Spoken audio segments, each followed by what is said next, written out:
ایک محدثین میں ایک بزرگ ہوتے ہیں، محدثین میں بخاری شریف میں ان کا تذکرہ ہے، حضرت فضیل ابن عیاض رحمہ اللہ تعالی. یہ پہلے ڈاکو تھے، بہت بڑے ڈاکو تھے، چوریاں ڈکیٹیاں کیا کرتے تھے.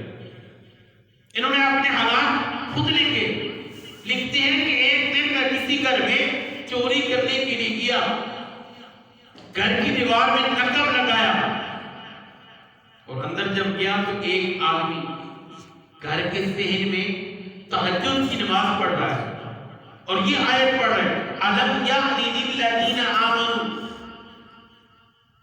کہ اے ایمان والو تم اپنے حالات کیوں نہیں بدلتے؟ ابھی تمہارا وقت نہیں آیا. يَخْشَوْنَ رَبَّهُمْ، کہ اپنے رب سے ڈر جاؤ، تمہارے دلوں میں رب کا خوف پیدا ہو جائے. حضرت فضیل ابن عیاض جب اس آیت کو سنتے ہیں تو اللہ نے کایا پلٹی دی، دل میں خدا کا خوف آ گیا کہ میں بوڑھا ہو چکا ہوں، زندگی کی اتنی عمر میں نے یوں ہی گزار دی، رب کا ڈر مجھے کیوں نہیں آیا، رب کا خوف کیوں نہیں پیدا ہوا.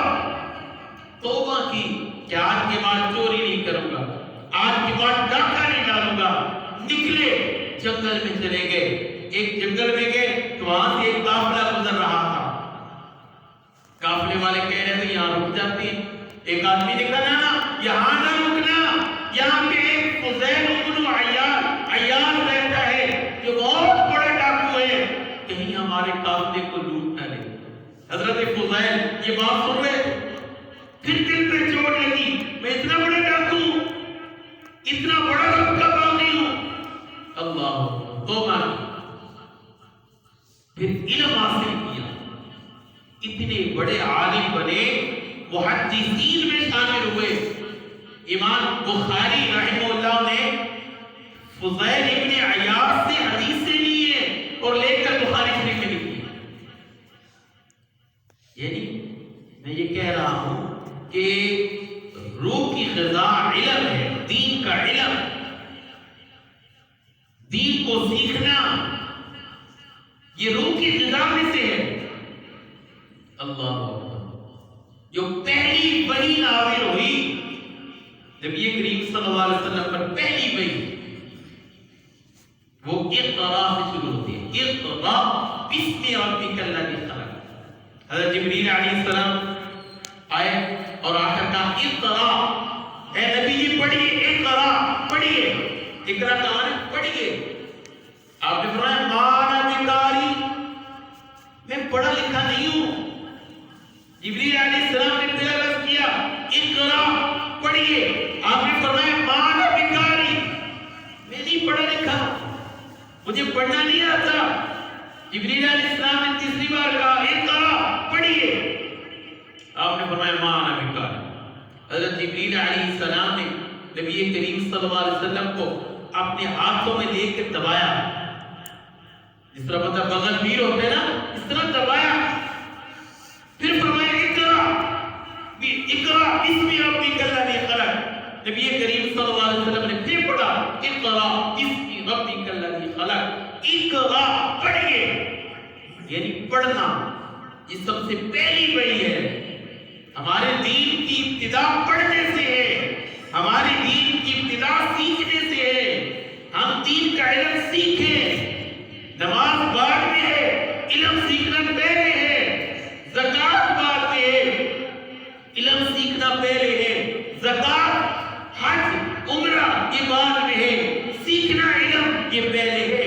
ضروریات زندگی کا علم سیکھنا یہ پہلے ہے. اگر علم ہوگا وضو کرنا آئے گا، علم ہوگا نماز پڑھنا آئے گا، علم ہوگا تو غسل کرنا آئے گا. اگر علم ہی نہیں ہے، ساری زندگی سیکھا ہی نہیں ہے کہ غسل کے کتنے فرض ہوتے ہیں، بندہ پاک ہوگا یا نہ پاک؟ بولو نہ پاک رہے گا نا. بہت ساری ہماری خواتین ہیں، بہنیں ہیں جن کو پتہ نہیں ہوتا پاکی نہ پاکی کے مسائل کا. بہت سارے ہمارے بھائی ہیں بوڑھے ہو چکے ہیں، آج تک سیکھے ہی شرم میں رہے. غسل کے فرائض کا نہیں پتا، وضو کے فرائض کا نہیں پتا، نماز کا طریقہ نہیں آتا.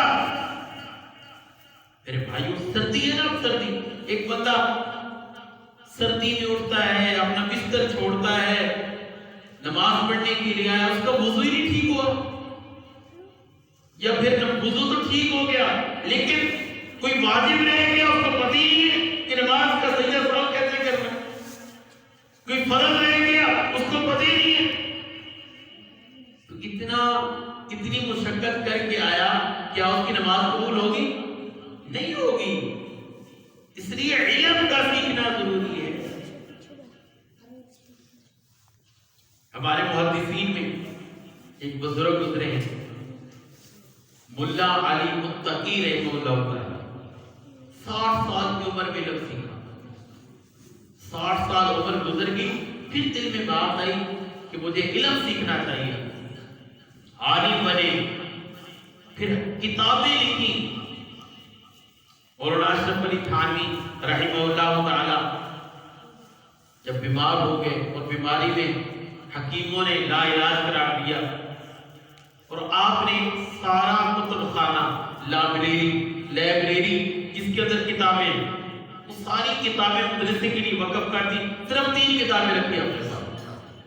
ایک قرآن پاک، دوسرا مولانا روم رحمہ اللہ کی کتاب مثنوی شریف، اور تیسری ملا علی متقی رحمہ اللہ کی کتاب کنز العمال. یعنی اتنے پائے کے محدث بنے، اتنے پائے کے عالم بنے، 60 سال کی عمر سے علم سیکھنا شروع کیا. تو اس کے اندر قید نہیں ہے. آج ہم شرم میں رہتے ہیں نا، بھائی کیسے نماز ٹھیک کریں، کیسے نماز پوچھیں، ہمارے الفاظ غلط ہیں نماز کے، ہم ٹھیک کرنے کی کوشش ہی نہیں کرتے. حالانکہ دنیا کا ہر کام ہم سیکھ لیتے ہیں، ہر کام پوچھ لیتے ہیں، لیکن دین کے بارے میں شرم آتی ہے. اسی طرح ایک بزرگ ابن حزم اجلسی رحمہ اللہ تعالی، محدثین میں سے، بڑھاپا آ گیا، بوڑھے ہیں. ایک دن جنازے کے لیے گئے، عربی تھے یہ، عربی، تو جنازہ لیٹ تھا، مسجد میں چلے گئے. عربیوں کی عموماً عادت کی ہے، جب وہ مسجد میں آتے ہیں نا تو 2 رکعت تحیت المسجد پڑھتے ہیں. ابھی بھی ان کی عادت ہے، آ کے بیٹھ نہیں جاتے، آتے پہلے تحیت المسجد 2 رکعت پڑھتے ہیں. جو حضرات عمرے کے لیے گئے ان کو پتہ ہے، آئیں گے 2 رکعت نماز تحیت المسجد پڑھیں گے. یہ مسجد کے آداب میں سے. ابن حزم اجلسی جنازہ لیٹ تھا، مسجد میں آ گئے اور آ کر بیٹھ گئے. کسی نے کہا بھائی بیٹھ گئے ہو، تحیت المسجد تو پڑھ لو.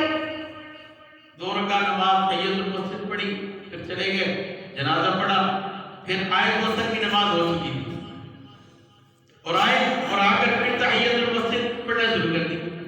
اور کسی نے کہا اتنا بڑا ہو گیا تجھے پتہ نہیں عصر کی نماز کو نفل نہیں پڑھتے. پھر شرم آئی، اور اس شرم نے احساس دلایا کہ ابن حزم 60-70 سال کا ہو گیا، تجھے ابھی تک پتہ نہیں دین کیا ہے، تجھے پتہ ہی نہیں مسجد میں کس طرح نماز پڑھنی ہے. یہ شرم دل میں آئی، احساس ہوا اور پڑھنا شروع کر دیا. کہا میں پہلے علم حاصل کروں گا، علم ہوگا تو نماز پڑھنا آئے گی، علم ہوگا مسجد کے آداب کا پتہ ہوگا، علم ہوگا وضو کرنا ہے وہ کیسے پتہ چلے گا، علم سے چلے گا. علم پڑھنا شروع کر دیا اور علم پڑھا، بڑے پائے کے محدث بنے. تو میرے بھائیوں، آج ہمیں شرم رہتی ہے. کل ایک صاحب مجھے ملے، یہی کے 60-70 سال عمر ہو گئی، ان کو پتہ نہیں کیسے ساتھ ہوگا، کہنے لگے قاری صاحب مجھے تو نماز ہی نہیں آتی. میں نے کہا میں تو بار بار کہتا ہوں بھائی نماز سیکھو، آؤ میرے سے پوچھو، بار بار کہتا ہوں. اگر آپ لوگ نہیں آتے تو اس میں میرا کیا گناہ ہے؟ کہنے لگے میں تو نماز سیکھوں گا. میں نے کہا بالکل میں حاضر ہوں، جس طرح کہو گے سکھاؤں گا. یعنی ہمیں یہ احساس نہیں ہوتا، یہ روح کی غذا ہے. علم، دین کا علم حاصل کرنا یہ روح کی غذا ہے، اور یہ روح کی غذا کسی اہم غذا ہے. اللہ تعالیٰ نے اس کو آسان کر دی ہے. یہ شروع میں نے بات کی، جسم کی جو ضروریات ہیں اور ضروریات میں جو اہم ضروریات ہے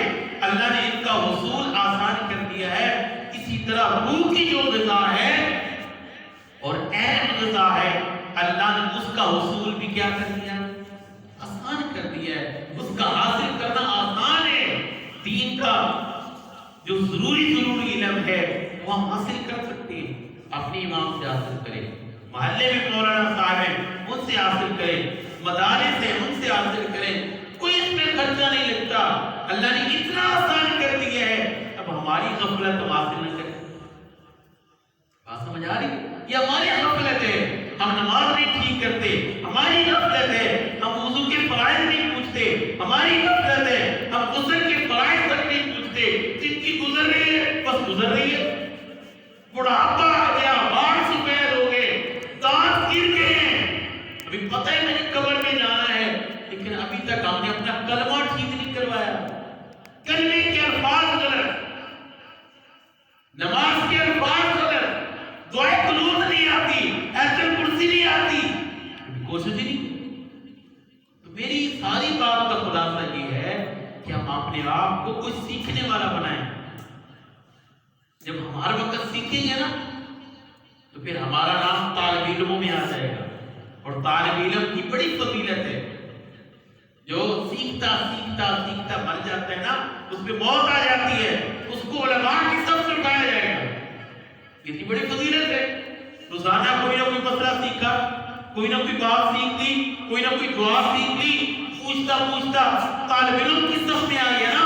طالب علم کہتے ہیں جو علم کو سیکھنے والا ہوتا ہے۔ اب جب علم سیکھنے والا بن گیا، کسی حالت میں موت آ گئی تو اللہ تعالیٰ قیامت والے دن علماء کے ساتھ اٹھائے گا۔ کتنی بڑی فضیلت ہے۔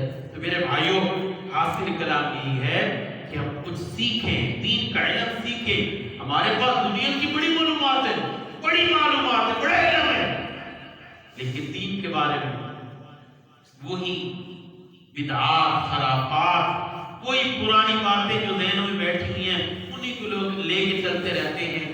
تو ہم جو ہے کوشش کیا کریں، موٹا موٹا جو علم ہے کم از کم وہ تو سیکھ لیں، جس کی وجہ سے آخرت میں سوال بھی ہونا ہے۔ جس طرح نماز کے بارے میں سوال ہونا ہے نا، طلب العلم فریضۃ علی کل مسلم، فرمایا ہر مسلمان پہ علم سیکھنا فرض ہے۔